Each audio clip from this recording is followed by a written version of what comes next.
De todas as dores que tive no futebol, essa foi a que mais me machucou.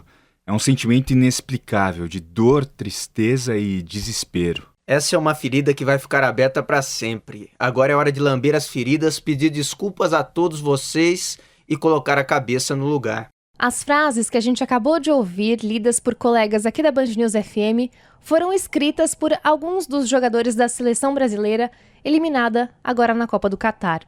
Neymar, Richarlison, Rodrigo, Antony, Lucas Paquetá, todos dividem uma dor misturada com um desafio em comum: a superação da derrota. E como é que faz isso? Será que essa dor vai embora? Sempre dá pra gente tirar aprendizados de erros? O que o esporte e a eliminação do Brasil da Copa do Mundo podem ensinar pra gente sobre superação em mais um ano que se encerra? Olá, ouvintes! Eu sou a Bruna Baroni, apresentadora do Band News Informa, ao lado da nossa super treinadora, Camila Hirsch. Oi, Camila!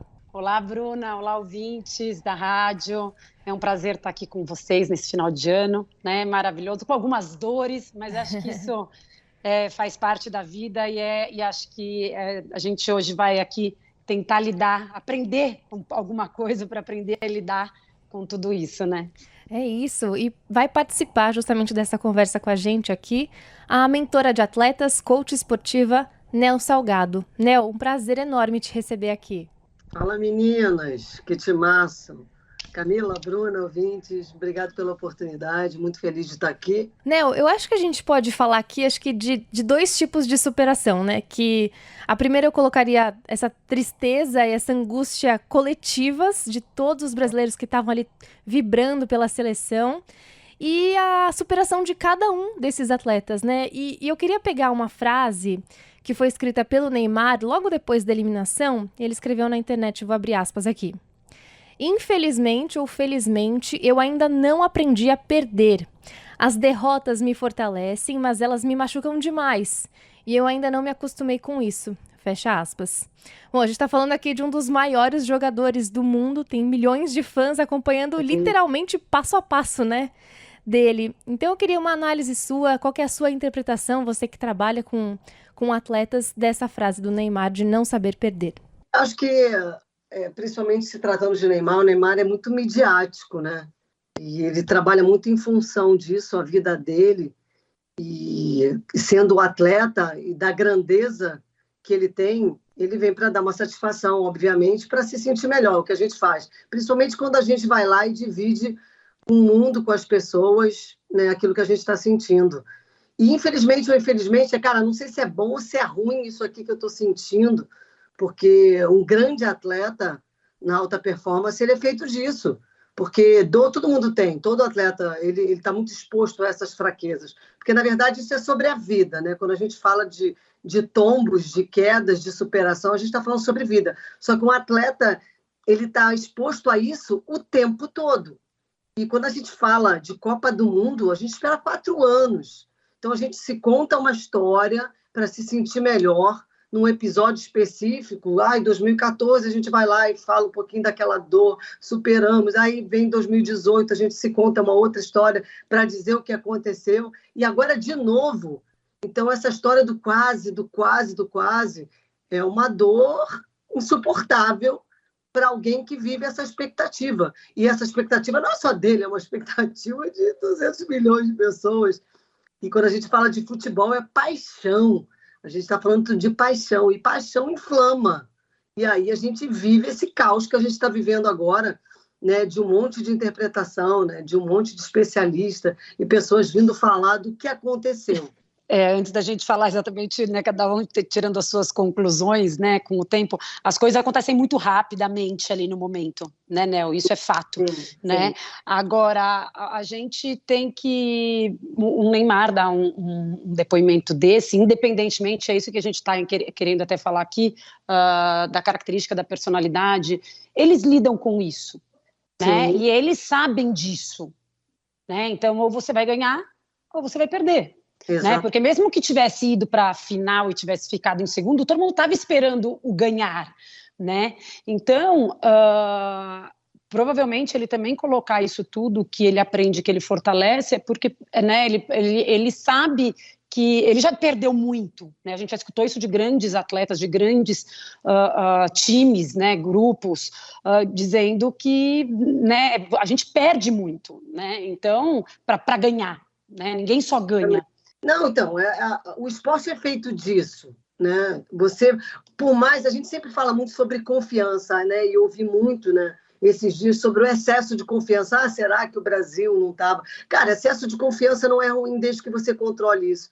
Por isso, toda a questão emocional é muito importante. E aí fazer uma avaliação em cima do que um grupo inteiro estava sentindo, porque, assim, é muito importante a gente falar um pouquinho sobre isso, né? Existem indivíduos, e cada indivíduo desse tem um perfil comportamental e reage, né, tem um olhar sobre a vida e reage aos acontecimentos de um jeito. E quando a gente fala de um grupo, né, o grupo também tem um perfil comportamental. Quando pessoas se juntam para executar algo e aquilo vira uma equipe, aquela equipe tem um perfil comportamental. Então, a gente precisa trabalhar o olhar desse grupo, independente do olhar individual.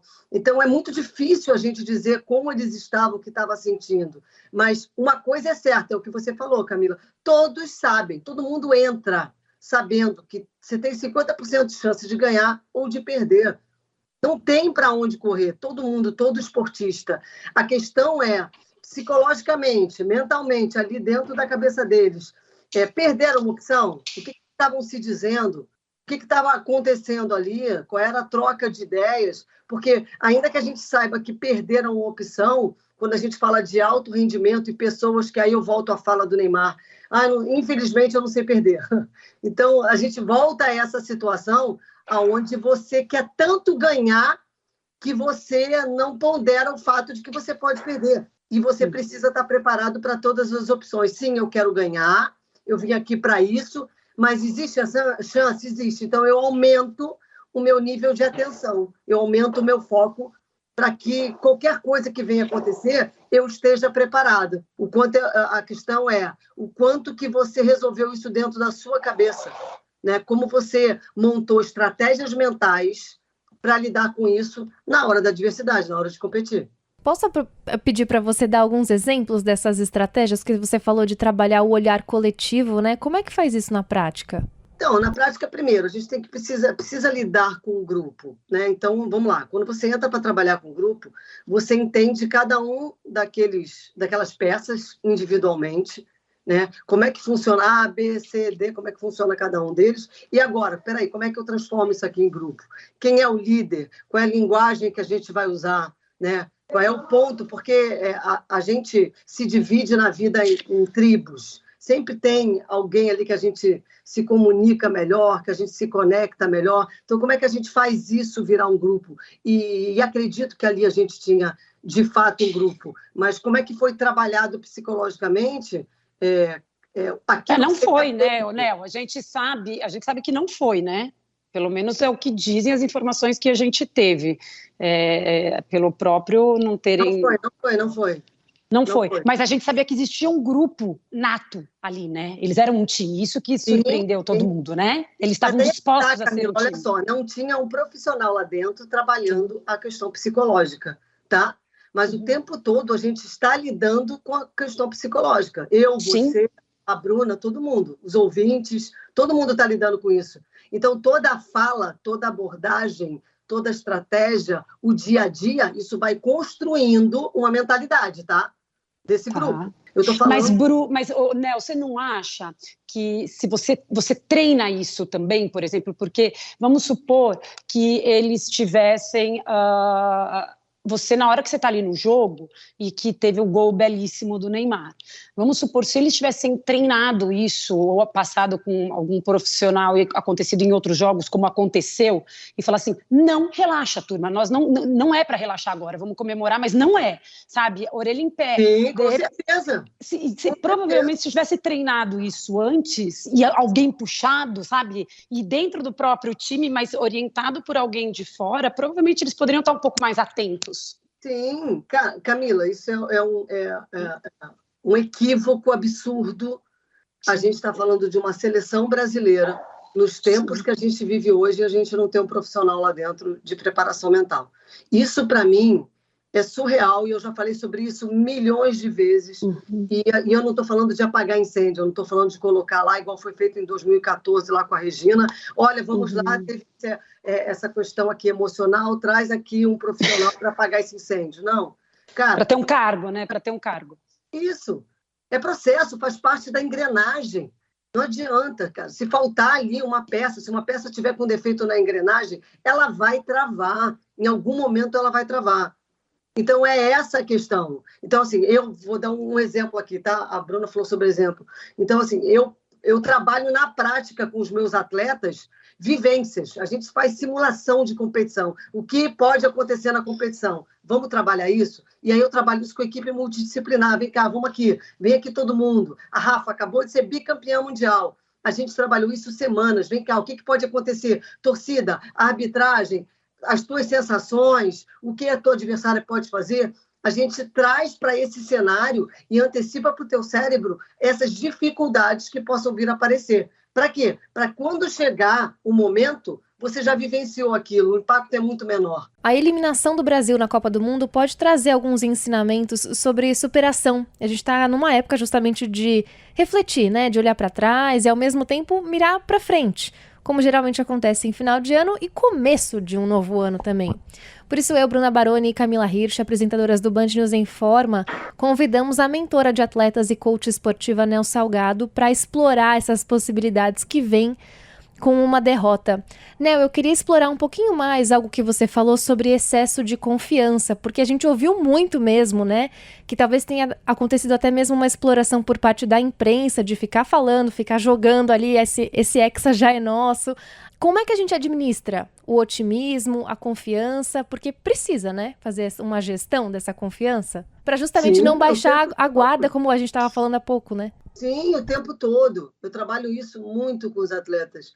Não tem problema nenhum. Como eu trabalho com gênios, né? E aí, quando a gente fala de Neymar, prioritariamente, né? Um cara desse nível, ele é um gênio. A gente trabalha o tempo todo com um nível de confiança muito alto, porque já é da personalidade dele. Ele é um cara que é muito autoconfiante. Não tem problema nenhum. Só que a gente precisa lidar com essa confiança, essa autoconfiança, sabe? Com esse furacão que toma conta de você. Então, como que a gente trabalha com isso? Administrando. O teu nível de atenção tem que ser proporcional à sua confiança, porque é natural. Quando vocês vêm aí para fazer aquilo que vocês fazem, que vocês estão acostumados a fazer todos os dias, você está muito confiante. Ainda que você se prepare, você tenha uma estrutura, um cronograma, uma preparação, como você faz isso todo dia, você vai lá e muitas vezes você pode ser traído por essa confiança, porque em algum momento falha alguma coisa, porque você deixa de fazer alguma coisa por causa desse excesso de confiança e por causa da rotina, de você saber tanto como faz aquilo e ter tanta tranquilidade de fazer aquilo, que existe realmente uma falha. Vou dar um exemplo, tá? A lista de mercado. E eu sempre digo isso para os meus atletas. Vai no mercado, às vezes você sai de casa e vai para o mercado buscar alguma coisa para sua mãe. E você vai lá e tem um nível de distração no mercado. Olha, muitas opções. E você chega em casa e a sua mãe pergunta, ué, cadê o azeite? Ih, meu Deus, esqueci. Por quê? Porque o nível de distração é muito grande. E aí você imagina numa Copa do Mundo. Você vai, você tem um objetivo, você tem toda uma estrutura, toda uma preparação, a estratégia está montada, o nível de distração ao longo de uma competição tão curta e tão longa, tá? Porque são pessoas envolvidas ali no processo durante um período, é uma imersão, né? Eu costumo dizer que é uma imersão. Então, tudo ali importa. Isso tem que ser muito bem construído, todo esse processo de como isso vai se dar, os encontros, os almoços, as falas, para a gente não perder nada. Por quê? Porque são muitas distrações, principalmente quando a gente tem um aparelhinho na mão aqui, que você começa a ter acesso às notícias, você começa a ver tudo, e tem família, tem tanta coisa. Isso tudo é muita distração. Então, você precisa alinhar e trazer esse nível de atenção. Tá, eu sempre posso ganhar e sempre posso perder. Quais são os perigos que a gente corre nesse jogo? Né? No que a gente tem que estar atento? Qual é que vai ser a nossa estratégia, né? Nos primeiros 10 minutos? É isso, é detalhe mesmo, sabe? Coisas que a gente não pensa, não é só futebol, não é só uma modalidade esportiva. Eu costumo dizer que esporte é jogo de xadrez, onde tem do outro lado gente preparada, gente que te estudou, que te olhou, que te viu e que sabe como te parar, como parar os teus atletas. Então, eu preciso estar um passo à frente. E eu preciso olhar isso muito mais de perto. Então, essa confiança é muito importante. Mas aí é que vem a preparação mental e esse parceiro que está com você o tempo todo para te lembrar desses perigos, dessas armadilhas da mente que a gente começa a se distrair, sabe? Qual que é a fórmula da performance? Né? É potencial menos interferência. E todas essas interferências no processo dele fazem o quê? Tiram a tua performance. E aí você não consegue performar tanto, né? Principalmente com essa atenção sustentada que o futebol exige. Aí, né, eu fiquei pensando, né, agora, tá, mas como é que a pessoa sabe que ela tá distraída? Porque eu lembrei, inclusive, de uma cena, olha só, do filme do Harry Potter, ele falando assim, que ele recebe uma bolinha que ajuda ele que sinaliza quando ele esqueceu algo. Aí a fala dele é, o único problema é que eu não me lembro do que eu esqueci. Então, como é que a pessoa vai perceber que ela tá distraída? O que ela pode fazer para melhorar esse nível de atenção? E aí eu tô pensando aqui em nós, meros mortais também, né? Então, vamos lá, Bruno, olha só. Preparação mental é igual preparação física. Então, o nosso corpo tem memória e a gente consegue resgatar isso no dia a dia e trabalhar isso no dia a dia. É isso que as pessoas não entendem. A preparação mental é igualzinho. Por isso ela é tão importante dentro do processo, na engrenagem. Então, se eu faço alguma coisa e eu treino, porque a gente é construído, cara, para olhar para fora. Desde sempre. A gente concorre com o outro, a gente é preparado na escola para decorar, sabe? Para poder passar de ano e não para aprender, para pensar, para olhar e falar, cara, o que eu tiro disso aqui? Qual é o aprendizado? Por que isso aqui faz sentido? Eu trabalho com muitos adolescentes, eu falo muito sobre isso, porque o adolescente, a grande maioria, odeia ir para a escola, odeia estudar. E aí eu falo para eles, tá, vamos entender por que é importante você ir para a escola. Porque quando você entende por que é importante você fazer aquilo, tudo muda na sua cabeça. Porque tudo é o seu olhar. Se eu dou um olhar negativo para aquilo que eu faço, é óbvio que eu não vou ter tesão, não vou ter vontade de fazer. Então você precisa construir um olhar sobre isso. E as pessoas são desconectadas mente e corpo. As pessoas não se percebem, elas estão sempre muito atentas ao olhar de fora. As pessoas, são os outros, e a gente não olha para dentro. Então, não é o erro do outro que me faz campeão, é aquilo que eu faço, aquilo que eu construo, quando eu vou lá e dou o meu melhor. Então, quando você está o tempo todo focado no teu resultado, a tua performance vai cair.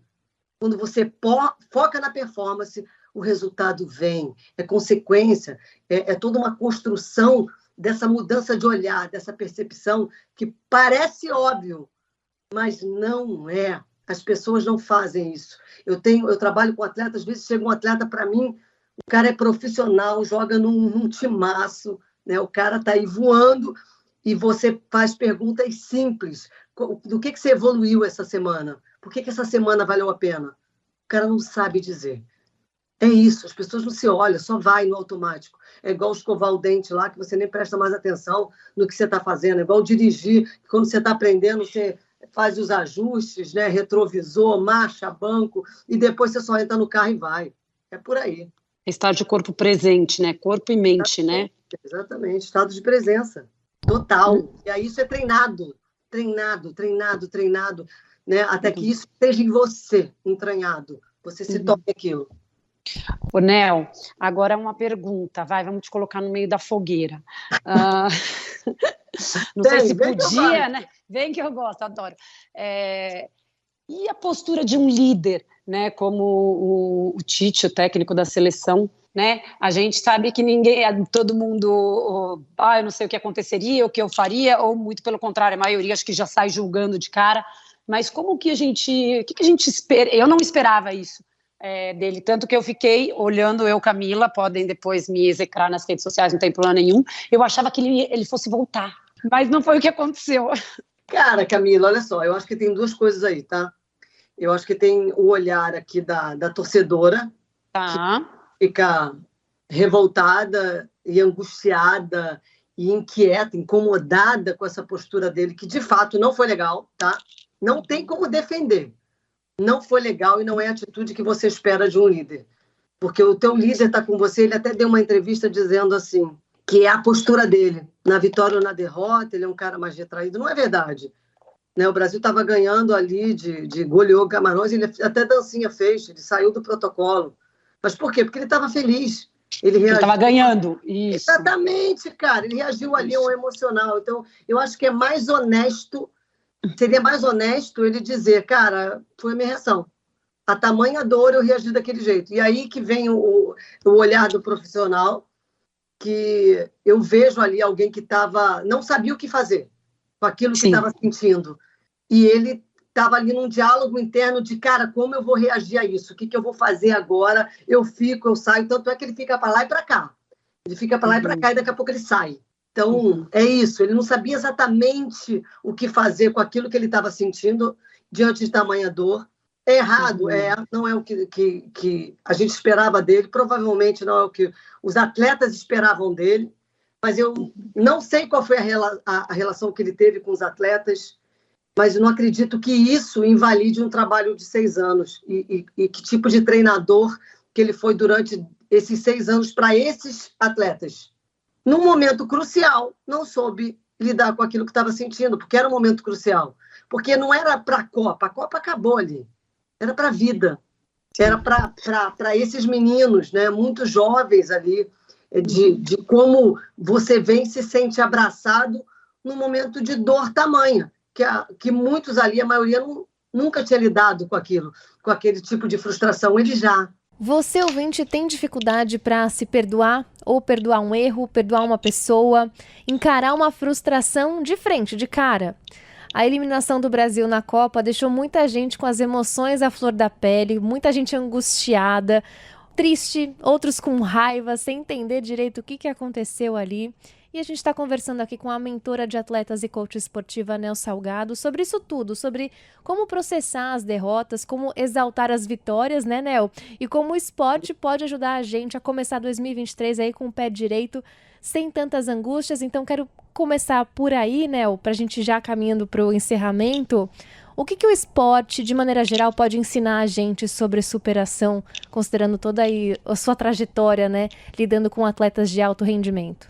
O esporte é lindo por causa disso, né? Eu admiro o atleta profundamente, porque ele é um indivíduo que se expõe ao risco o tempo todo, ele se expõe à frustração o tempo todo. Esse é o papel dele na vida.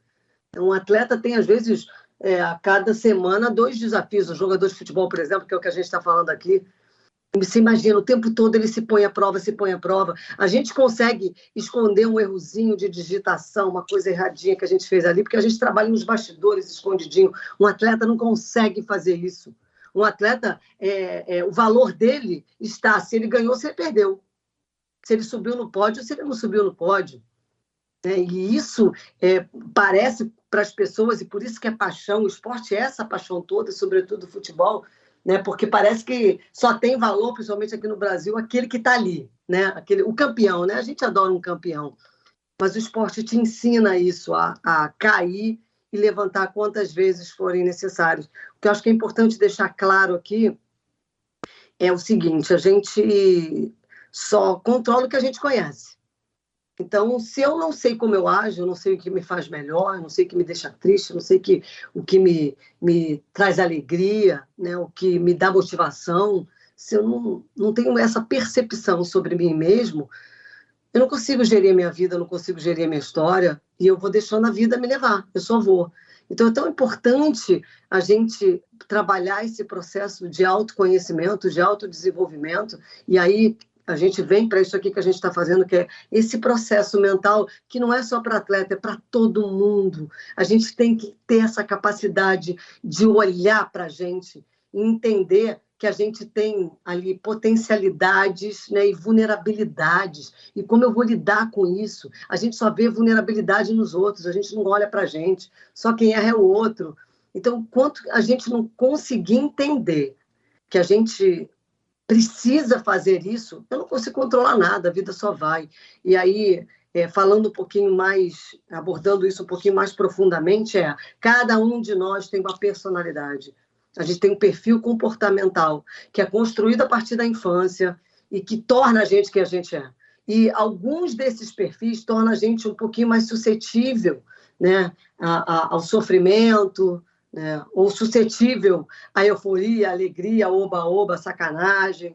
E quando a gente conhece isso e a gente reconhece na nossa estrutura vital, e aí a gente precisa passar por esse processo para entender isso, a gente consegue, isso aqui não é legal para mim.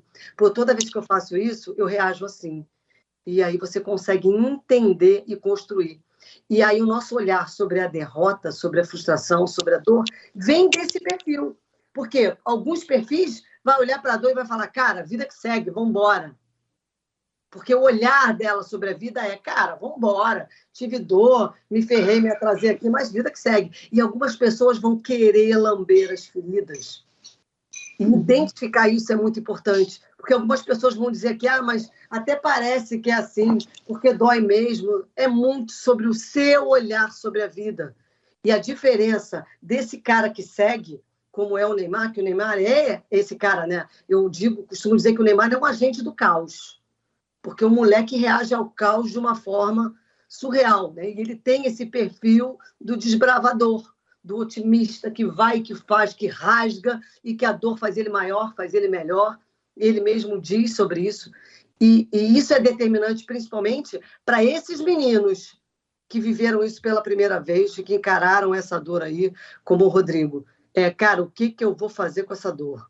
Eu vou olhar para ela, vou corrigir essa dor que eu estou sentindo, vou corrigir, entendendo o que aconteceu, o que me faz melhor e seguir, ou eu vou ficar aqui lambendo a ferida, olha, meu Deus do céu, eu destruí o sonho, Então, é muito sobre esse olhar que cada um tem. E esse olhar apurado só vem com autoconhecimento. E a gente, nesse final de ano, né, começo do ano que vem, isso que você falou é muito pertinente para a vida de todo mundo, independentemente do futebol, mas do você performar na sua vida, do você atingir as suas metas na sua vida, né? Acho que todo final de ano a gente faz um balanço e espera, né, algo melhor para o ano seguinte.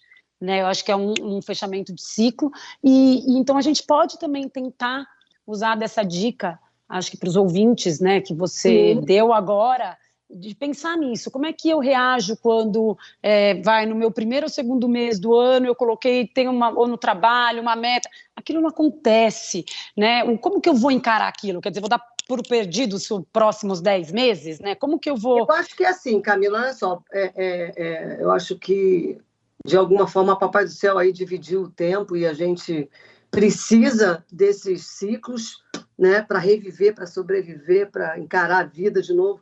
Mas eu acho que a gente não tem que ficar esperando isso para poder agir, sabe? Então, o planejamento é só uma linha de pensamento, é um norte para você poder agir, que é importante. O nosso cérebro gosta de rotina, o nosso cérebro precisa desse planejamento, a sensação de que você tem o que fazer. Então, você planejar é muito importante, até para você poder desenhar o teu como, tá? O que eu quero? Isso aqui, tá? Eu tenho lá um objetivo final.